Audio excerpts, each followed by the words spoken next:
and just think outside the box and get the views. Oscar De La Hoya wastes my time. Boxing is the best, the purest, the most beautiful sport in the world when the best fight the best. I mean, I think he should go down and win a title at 160 because he won at 47, 40, 54, 68. Go get 60 and you got to close it all. That's fine. Us fighters who get in the ring and risk our lives, you know, there's enough pie for everyone to pass around. De La Hoya believes that when a boxer begins earning 7 or 8 figure paydays late in his career, mistakes become almost unavoidable. He mentioned this while discussing Terence Crawford, who recently shocked the world by defeating Canelo Alvarez. According to De La Hoya, Crawford's massive win could also open the door to major challenges, especially if he chooses to fight Jermell Charlo. De La Hoya warned that Charlo is a far more complicated opponent than he appears. And while many now claim they knew it all along. Crawford versus Canelo, which I feel Crawford will win. Yeah. Okay. But it'll be a great fight. Yeah. In an interview with Ariel Helwani, De La Hoya said the result didn't surprise him one bit. Not only did he pick Crawford to win, he explained exactly why days before the fight even happened. De La Hoya. Yeah. I was not surprised at all. I mean, I called it, I don't know how many days before. Who supported Canelo for years, said, "I know Canelo very well. I know exactly what he can handle and what he can't." His confidence. I know exactly what he cannot handle and what he can handle, where he looks great and where he doesn't. And Crawford was the perfect opponent or fighter to derail the train. That was the bottom line. You move on Canelo just a little bit and he gets lost. His confidence came from understanding Canelo's weaknesses. According to De La Hoya, Crawford exposed Canelo in a way no one else could. The issue wasn't power or toughness, it was footwork. He said Canelo struggles badly when an opponent keeps moving. His feet stay planted, which turns him into an easy target for a sharp, precise boxer like Crawford. On Clapback Thursday, makes me horny. Yeah, baby. To tell you I told you so. I told you. I predicted the Canelo Crawford fight like a goddamn fortune teller. You're the Oracle? Canelo's feet were cemented on the canvas as he was hitting air. The was that? Props to Crawford. Thank you. He came up 3 weight classes and fought a beautiful fight. Good job. What a great performance. Did you get what you was looking for? Like taking candy from a baby. On Clapback Thursday, De La Hoya repeated that Crawford made Canelo look foolish in the ring. He also hit back at fans who blamed the loss on age, pointing out that Crawford is actually older than Canelo yet performed at a higher level. This moment matters because it reveals a deeper truth. Crawford beat Canelo not through power, but by exploiting a strategic weakness. But Crawford's next opponent may not have that same vulnerability. With Canelo, made him look silly. And before you start with your about Canelo being old, just know that Crawford is older. I'm too old. That's not an excuse here. Look, I promoted Canelo's entire career. Put some respect on it. And it was a huge flop. How do you like them apps? The only real fighters he's faced were Mayweather, Bivol, and Crawford, and they all toyed. Which could make his next challenge far tougher. When Helwani asked De La Hoya if Crawford will retire as champion, Oscar's answer was a firm no. He explained that once a boxer begins earning 7 or 8 figure checks, temptation hits. That, he believes, is Crawford's greatest threat right now, not punches, not weight classes, but money. He said he's seen great fighters lose hunger after. It'll silence a lot of doubters. Not all of them, but it'll silence a lot of doubters. And he can move on to the next challenge. And then that next challenge is possibly a top 10 in the world. I think the smaller Charlo could be even more dangerous. The smaller Charlo has speed and fights harder, and he's in your face. It's a great payday for him, and he's obviously he took that into consideration when making the decision. It's going to be a tough task. I mean, 2 weight divisions is historical if he wins, and 2 weight divisions if he loses. He has the perfect excuse. The danger isn't skipping training, it's in the decisions about when, who, and why to fight. Big money changes everything. De La Hoya's main warning is simple. The moment a fighter stops chasing greatness and starts chasing money, he becomes vulnerable. And Crawford is at that exact point.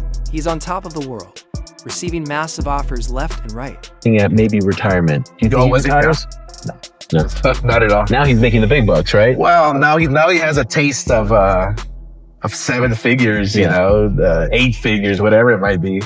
Once you get a taste of that, towards the end of your career, you're going to make a few mistakes. That's where, according to De La Hoya, danger appears. And the biggest threat may be Jermell Charlo. Oscar warned that Charlo is more dangerous than Canelo strong at 154 pounds, motivated, and carrying unfinished business after losing to Canelo. Charlo, he said, is the definition of a trap fight. Crawford's challenge isn't just Charlo's talent, it's avoiding overconfidence. After a relatively comfortable win over Canelo. Guys, Canelo Charlo, super boring fight. I mean, he just showed up for a paycheck. Canelo, obviously, like I said, on quicksand, throwing bombs. He won easy. But anyway, look, if we want boxing to survive, if we want boxing to thrive, we need super fights, like all the time. Fighters must fight each other. We have to come together. Promoters, Eddie Hearn, Al Heyman, Bob Arum, whoever's out there, let's come together. I'm calling you out. Let's come together. Let's meet the power of the minds and come up with something, because boxing can die. I'm calling you all out. Meanwhile, Charlo has already felt the power of a true 168 lb fighter. After their match, Charlo openly admitted that Canelo is a beast and said he wished he had added more weight. Facing that level of power changed him. Charlo's biggest advantage now is that he understands what elite power feels like. Crawford, who began his career at 135 pounds, handled Canelo well, but Charlo now has that experience too. So I'm not going nowhere and, you know, just jump right into it. And, you know, Canelo's a motherfucking beast, you know what I'm saying? He an ox. You know, maybe I felt that more because of the fact that, you know, this is my first time at that weight division. I wish I could have gained a little bit more weight in between the you know, from the weigh-in to that time, but I can't control my body and I can't, you know, but like God had this already written. And, you know, I'm glad that I was in there with you, you know, to put on the performance for Showtime pay-per-view. In your perspective, why don't you think he could have stopped Charlo? No, he could have stopped Charlo. He should have. I mean, you don't. First of all, you had a fighter who was there just for the payday, literally. I mean, he's in the biggest stage of his life. Go out there and take some risks. You know, fight hard. People paid their money. People buy it on pay-per-view. Fight hard. Because when you fight hard, you don't lose anything. When it's a great fight, there's no loser.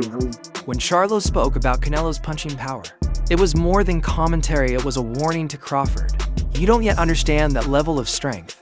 De La Hoya criticized Charlo for taking the Canelo fight only for a paycheck. But that may be exactly why Charlo is more dangerous now. He won't make the same mistake twice. And that's what makes Charlo extremely dangerous. He's already cashed in. He's already felt regret. They say that's a 50-50 fight. Canelo got good inside game, but he gonna have to get past Charlo long arms. And Charlo, he can use his reach good. He's strong. He got a good jab. It's a great fight. I just think that the press conferences were freaking lame. Why? Just because it was all staged. I mean, come on, guys. Look, if you want to see Canelo pissed off, take a look at my press conference. Now with Munguia and Canelo. That's social media the other day. You're kind of fired up about the Canelo fight. Why didn't you like that fight? Because it was boring. What? I mean, when a fighter throws one punch, when two fighters throw one punch in one round, I mean, what do you expect? I mean, I'm a fighter who has been in there, in the line of fire, throwing 100 punches around. Like, the fans want to be entertained. So that was my critique, is coming from a fighter, coming from... The fact that a new entity is coming into boxing and already wants to change a bill that has been in place for decades that protects fighters, to me, is shady. That's the bottom line. Think about it. It's shady. The first thing you want to do is change the law, change the rule, the Muhammad Ali Act, which protects the fighters. instantly think about what they did with the UFC. The UFC signing hundreds, if not thousands of fighters, and they don't even see the light of day. There's total transparency. Promoter to disclose, everything that might be in the pot. The fighters call it the pot.